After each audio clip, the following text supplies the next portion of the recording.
Halo, selamat datang lagi di sesi penyelaman mendalam kita. Anda yang ikutin politik Indonesia pasti ngeh ya, Partai Persatuan Pembangunan, PPP, baru aja bikin manuver yang lumayan bikin orang nengok. Kita mau coba bedah ini nih. Dasarnya dari artikel berita ya. Ada dua fokus utama kita. Satu, nunjuk sekjen termuda sepanjang sejarah PPP. Terus yang kedua, ada pengesahan kepengurusan dari pemerintah yang kayaknya sih mengakhiri konflik internal mereka.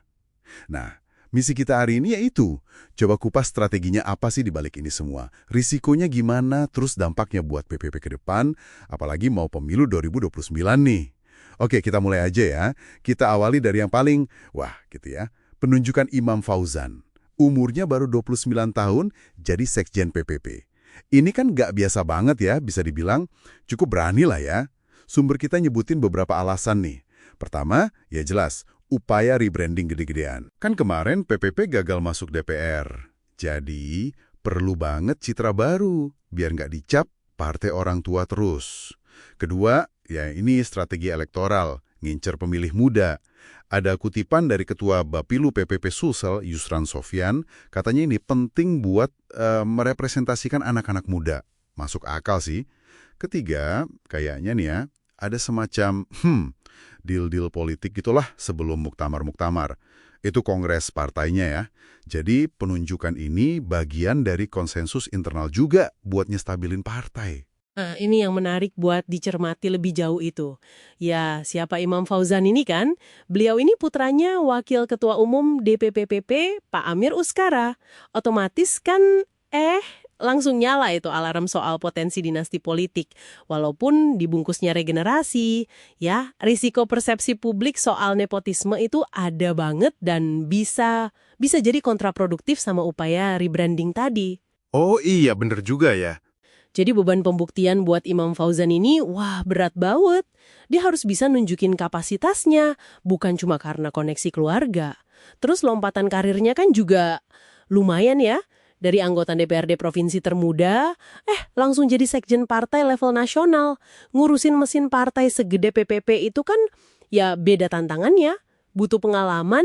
Tapi kan, argumen regenerasi itu ada dasarnya juga kan? Apalagi lihat, hasil pemilu kemarin, PPP kan emang butuh perubahan drastis gitu. Seberapa nyata sih risiko isu dinasti ini bakal ngalahin urgensi partai buat berubah? Pertanyaan bagus itu. Memang dilema ya posisinya. Kebutuhan regenerasi itu iya nyata dan mendesak buat PPP.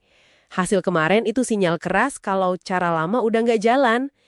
Cuma iya gitu, cara regenerasi yang dipilih ini dengan nunjuk figur yang ada hubungan keluarga langsung sama elit, iya, itu membuka celah kritik. Sekarang kan era informasi terbuka. Sentimen anti-nepotisme juga lumayan kuat di sebagian publik. Jadi langkah ini bisa jadi bumerang kalau nggak di-manage dengan hati-hati. Risikonya bukan cuma persepsi, tapi bisa juga ada resistensi internal atau ya ketidakpercayaan dari kader yang pengen perubahan berdasarkan merit, berdasarkan kemampuan murni gitu. Tipis banget batasnya ini. Oke. Sambil kita mikirin pertaruhan itu ya, ada kepingan puzzle lain yang nggak kalah penting nih. Sumber yang sama juga ngelaporin kalau Kemenkumham, Kementerian Hukum dan HAM, lewat Pak Menkumham Supratman Andi Aktas, itu udah ngesahin SK kepengurusan PPP di bawah Pak Muhammad Mardiono. Nah, kalau kita kaitkan ini ke gambaran besarnya ya, keputusan Kemenkumham ini strategis banget dampaknya. Ini secara efektif, ya udahan gitu. Selesai sudah dualisme kepemimpinan yang sempat ada. Oh, yang sama kubu lain itu ya? Agus Suparmanto sama Gus Romi? Iya betul, dengan kubu itu.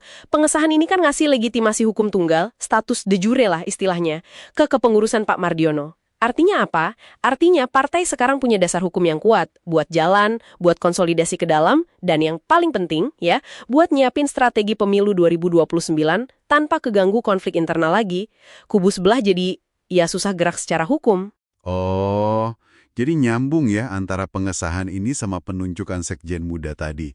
Kayak pengesahan ini ngasih lampu hijau gitu buat Pak Mardiono jalanin agendanya, termasuk nunjuk Fauzan. Analisis Anda tepat sekali. Kayaknya memang kedua langkah ini ya saling terkait erat, kayak satu paket strategi gitu. legitimasi dari Kemenkumham itu jadi fondasi kuat buat Pak Mardiono jalanin programnya. Termasuk, ya itu tadi, agenda regenerasi lewat Imam Fauzan. Tanpa pengesahan itu, mungkin langkah nunjuk sekjen Daru bisa lebih, digoyang lah sama faksi lain. Jadi ini upaya konsolidasi kekuatan di dalam sekaligus proyeksi citra keluar, jalan barengan gitu. Tujuannya ya jelas, nyetabilin kapal partai yang kemarin oleng, sambil coba meremajakan citra biar lebih menarik buat pemilih. Wah, ini benar-benar pertaruhan besar ya kalau gitu buat PPP. Memang.